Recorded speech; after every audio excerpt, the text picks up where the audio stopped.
आज हम देखने वाले हैं destiny the tale of Kamakura.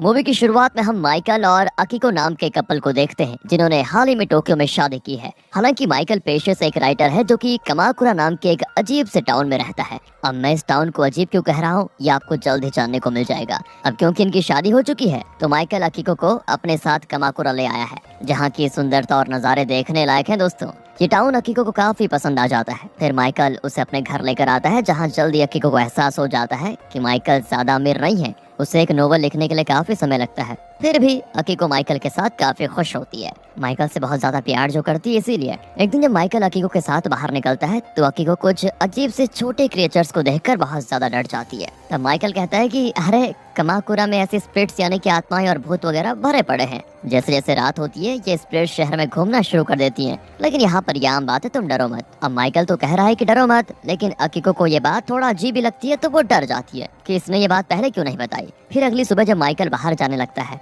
तो वो अकीको से कहता है कि स्टोर रूम से दूर रहना, लेकिन अकीको उसके जाने के बाद स्टोर रूम में जाकर देखती है कि वहाँ माइकल ने मुझे मना क्यों किया जाने से। लेकिन जब वो उसको देखती है तो वहाँ माइकल ने मानो नई दुनिया बसा रखी हो। उस जगह पर माइकल ने काफी सारी टॉय ट्रेन्स रखी होती हैं, यानी कि ये उसकी हॉबी है। अलग अलग टॉय ट्रेन्स को इकट्ठा करना उसको बहुत ज्यादा पसंद है। तभी यहाँ पर अकीको को अचानक से एक अधूरी बुक की स्क्रिप्ट मिलती है जिसे किसी कोटाको ने लिखा है। साथ ही यहाँ पर अकीको के सामने एक बुजुर्ग महिला भी आ जाती है जिसका नाम केन होता है। दरअसल केन पिछले 3 जनरेशन से माइकल के घर की साफ सफाई और बाकी काम करती हुई आ रही है। अकीको को काफी आश्चर्य होता है क्योंकि मतलब आंटी इतने टाइम से काम कर रही है लेकिन इसकी जो सेहत है बड़ी ठीक ठाक दिख रही है। इस दौरान माइकल घर वापस आ जाता है जो कि आंट केन को देखकर बड़ा खुश होता है। फिर वो बताता है कि आंट केन ने मुझे बचपन से पाला है। इसी बीच अकीको माइकल के हाथ में एक नई ट्रेन टॉय देखती है। ये देखकर वो कहती है कि अरे और कितनी ट्रेन लेकर आओगे आप? शायद यही वजह है कि आप गरीब हो, फालतू की चीजों में पैसा खर्च करते हो। अब उसकी इस बात से माइकल समझ जाता है कि उसके मना करने के बावजूद भी अकीको उस स्टोर रूम में गई,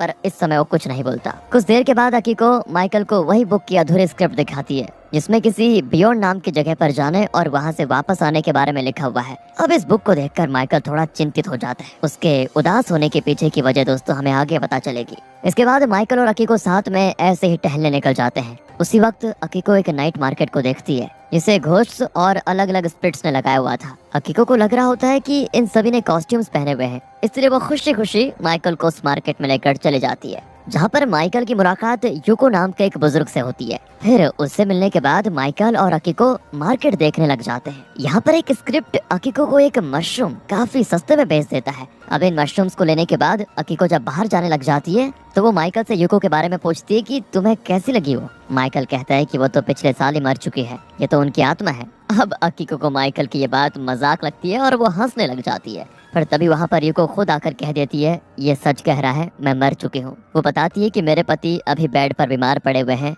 उन्हीं के साथ रहने के लिए मैंने अपने मरने के बाद ब्यूरो ऑफ डेथ में एक एप्लीकेशन दिया और कुछ लाइफ एनर्जी मुझे मिली है और इसी वजह से मैं यहाँ अपने पति के साथ रह पाती हूँ। हाँ दोस्तों, कामाकुरा टाउन में यह अजूबा हो सकता है कि मरे हुए और जिंदा लोग एक साथ रहते हैं। अब ये सारी बातें अकीको को चौंका देती है, जो कि अब तक ये सब कुछ मजाक समझ रही थी। उससे अब यकीन हो जाता है कि ये टाउन सच में सबसे अलग है। अगले दिन अकीको जो मशरूम नाइट मार्केट से लाई थी उससे वो एक डिश बनाती है जिसे पहले तो वो खुद टेस्ट करती है, फिर माइकल को खाने के लिए देती है। और उसे खाने के बाद माइकल अचानक से गिर पड़ता है। उसके मुंह से उसकी आत्मा निकल रही होती है जिसे देखकर अकीको फिर डर जाती है। तभी वहाँ पर आंट केन आती है जो बताती है ये मशरूम जहरीले होते हैं। फिर आगे वो माइकल की आत्मा को जादू से मारकर उसके शरीर के अंदर डाल देती है। अब क्योंकि मशरूम से बने डिश को अकीको ने भी खा लिया था तो उसकी भी आत्मा निकलने लग जाती है, लेकिन वो केन के कहने पर अपना मुंह बंद कर लेती है जिससे उसकी आत्मा बाहर नहीं आ पाती। कुछ देर के बाद माइकल से मिलने के लिए लोकल पुलिस स्टेशन से एक डिटेक्टिव आता है। असल में एक महिला को सर पर वार करके मारा गया है और क्योंकि माइकल लेखक होने के साथ एक डिटेक्टिव भी है और ये बात हमें भी और अकीको को भी पहली बार पता चलती है। फिलहाल जो महिला मर गई थी उसकी आत्मा को बुलाकर पूछा जाता है कि तुमने मरने से पहले किसको देखा। इस पर वो बताती है कि उस दौरान मेरे सर के पीछे से वार किया गया था लेकिन मैं देख नहीं पाई। इस केस में माइकल का पहला शक उस महिला के पति पर जाता है जिसे उसकी बीवी की मौत के बाद उसकी सारी दौलत मिलने वाली थी। इसे हो सकता है कि उसके पति ने खून किया हो। यहाँ माइकल थोड़ी बहुत और सारी बातें वगैरह जोड़ने के बाद ये पता लगा ही लेता है कि इस खून को उस महिला के पति ने ही किया है। अब इस केस को हल करने के बाद माइकल का काफी नाम हो जाता है। अकीको नोटिस करती है कि शादीशुदा लोगों को लेकर माइकल के मन में काफी नेगेटिव बातें भरी होती हैं, जिसका कारण पूछने पर वो अपने पेरेंट्स का नाम लेता है। हालांकि इसके आगे वो अकीको को कुछ नहीं बताता कि क्यों वैसा कह रहा है, पर जब अकीको उससे पूछती है तो वो उसको डांट लगाता है और खुद बाहर आ जाता है। एक बार में ड्रिंक करने के बाद लौटते वक्त माइकल को रास्ते में यूको और उसका पति मिलते हैं। पता चलता है कि जो यूको का पति बीमार था वह मर चुका है। सो दोनों पति पत्नी खुशी खुशी बियॉन्ड नाम की जगह पर जा रहे होते हैं। दोस्तों, बियॉन्ड को स्वर्ग या आफ्टर लाइफ की दुनिया मान सकते हैं हम। इन दोनों को यहाँ से एजेंट ऑफ डेथ, जिसे डेथ मास्टर भी कहा जाता है, वो लेकर जा रही होती है। अब डेथ मास्टर को ऐसे तो कोई देख नहीं पाता, लेकिन हाल ही में माइकल मरते मरते बचा है तो वो उसको देख सकता है।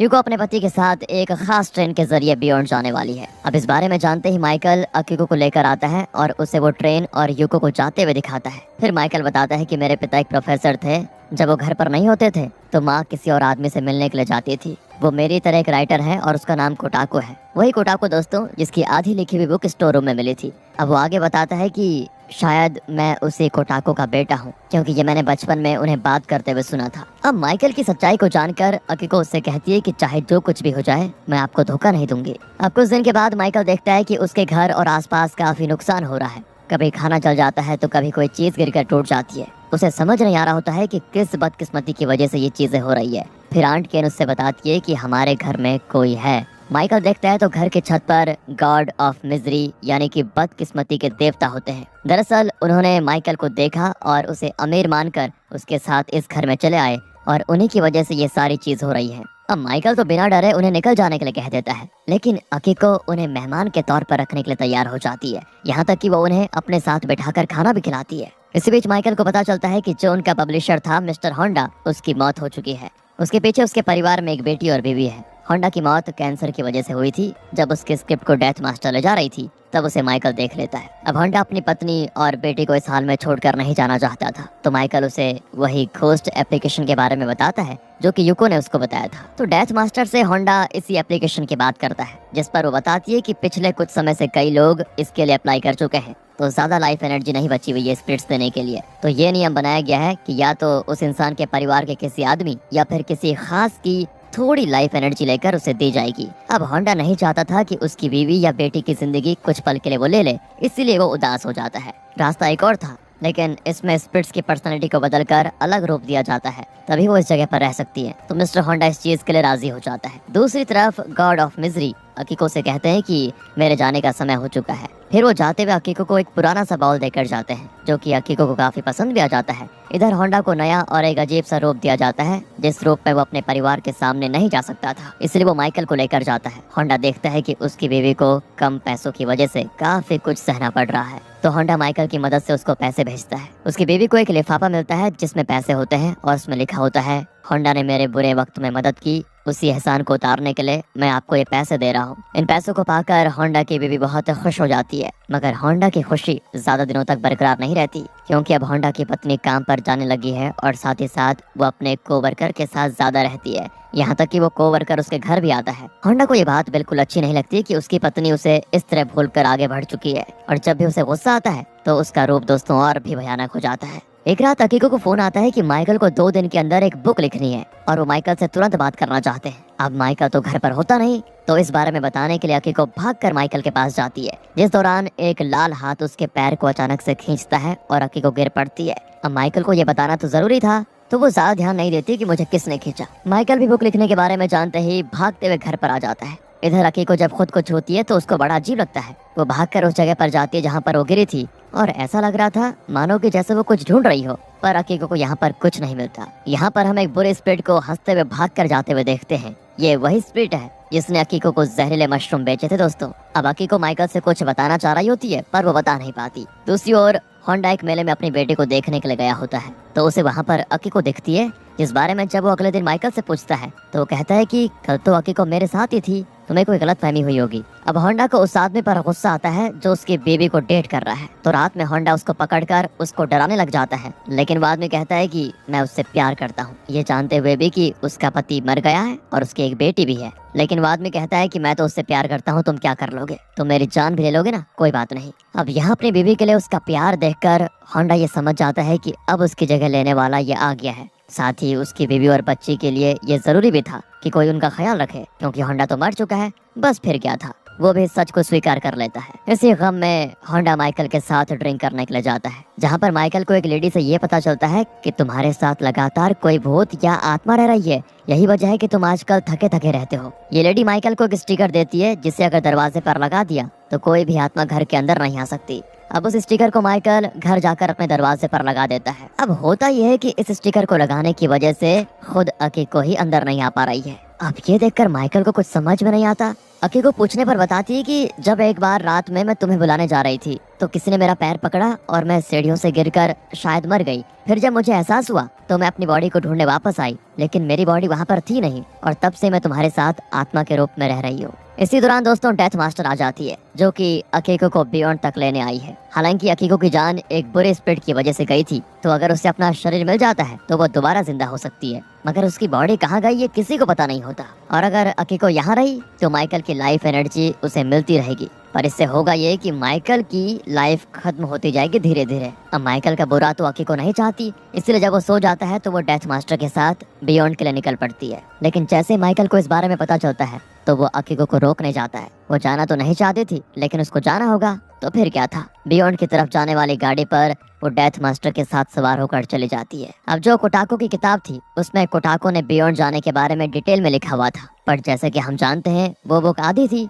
फिर भी उस बुक की गाइडेंस से माइकल बियॉन्ड जाने का फैसला कर लेता है, लेकिन उसके पहले उसे अकीको की बॉडी कहाँ है ये पता लगाना होगा, जो कि उसे एक घर में दिख जाती है, क्योंकि किसी और लेडी के स्पिरिट अकीको की बॉडी का इस्तेमाल करके अपने परिवार के साथ रह रही थी। अब उसे देखते माइकल अपने डिटेक्टिव दोस्त के साथ उस फैमिली से मिलने जाता है। पता चलता है कि इस फैमिली की जो लेडी थी उसकी मौत हो चुकी थी। उसकी आत्मा उस समय उस जगह से गुजर रही थी जहाँ पर अकीको गिरी थी। तभी उसे किसी ने वहाँ पर बुलाया और उसने अकीको की बॉडी को अपना बना लिया। इस चीज के लिए वैसे वो लेडी माफी मांगती है और कहती है अगर आप अकीको की आत्मा को ले आओ तो मैं इस बॉडी को छोड़ने के लिए तैयार हूँ। बस फिर क्या था, कोटाको की उस किताब के हिसाब से आंट केन उसकी मदद करती है। और दोस्तों आपको बता दूं, आंट केन भी एक स्पिरिट है जो माइकल के परिवार से कमिटमेंट के तौर पर उसके साथ है अभी तक, तो उन्हें बियॉन्ड वगैरह के बारे में अच्छे से पता होता है। वो माइकल को एक एड्रेस देती है और कहती है वहाँ पहुँचते ही इस जगह जरूर जाना। बाकी वो माइकल को अपना एक हंटर देती है जिसकी मदद से वो स्पिरिट्स का सामना आराम से कर सकता है। केन माइकल की बॉडी की रक्षा करने का जिम्मा ले लेती है और माइकल की आत्मा एक दवा की मदद से उसके शरीर से निकलकर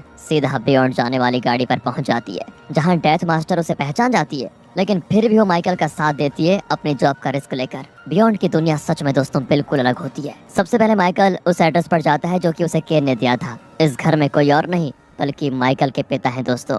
यहाँ ये भी रिवील होता है कि जिस कोटाको से माइकल की माँ मिलने आया करती थी वो कोई और नहीं बल्कि माइकल के पिता ही थे। दरअसल माइकल के ग्रैंडफादर नहीं चाहते थे कि उनका बेटा एक राइटर बने, इसलिए उनके बेटे ने यानी माइकल के पिता ने अपनी फेक पर्सनैलिटी बनाई और खाली वक्त में कोटाको बनकर लिखने लगे और कोटाको की जिंदगी जीने लगे। और उनकी नई मूंछों की वजह से माइकल उन्हें पहचान भी नहीं पाता था। लेकिन माइकल के पिता ये चीज अपने बेटे को नहीं बता पाए और इसके लिए अब वो माइकल से माफी मांगते हैं। साथ ही ये जानकर बड़े खुश भी होते हैं कि उनकी तरह उनका बेटा भी बियॉन्ड में अपनी बीवी को लेने आया है। वो माइकल से बताते हैं कि तुम्हें यहाँ पर अपनी इमेजिनेशन पावर का इस्तेमाल करना बड़े अच्छे से आना चाहिए, तभी तुम अपनी वाइफ को ढूंढ पाओगे। मुझे तो यहाँ पर अच्छा लगा, इसलिए मैं तुम्हारी माँ के साथ यहीं पर रुक गया और यही वजह है कि मेरी किताब अभी भी अधूरी थी। उनकी ये टिप्स लेने के बाद माइकल अकीको से जाकर मिल जाता है, जो कि बड़े से महल में जैसे कैद हो। उसके बारे में डेथ मास्टर माइकल से बताती है। असल में कुछ बुरी आत्माओं ने अकीको को कैद कर रखा होता है, वो इसीलिए ताकि उनका बॉस अकीको से शादी कर पाए। ये जो बॉस है ना उसे अकीको पसंद आ जाती है,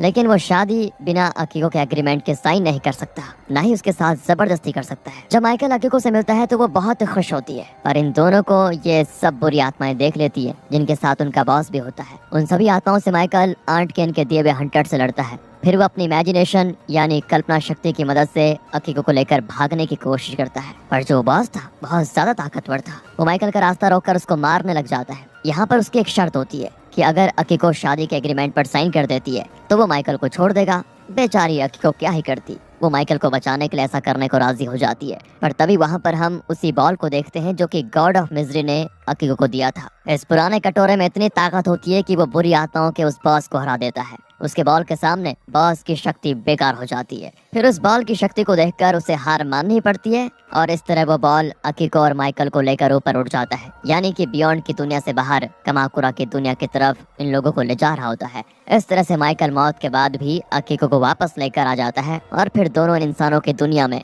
आराम से खुशी खुशी रहने लग जाते हैं।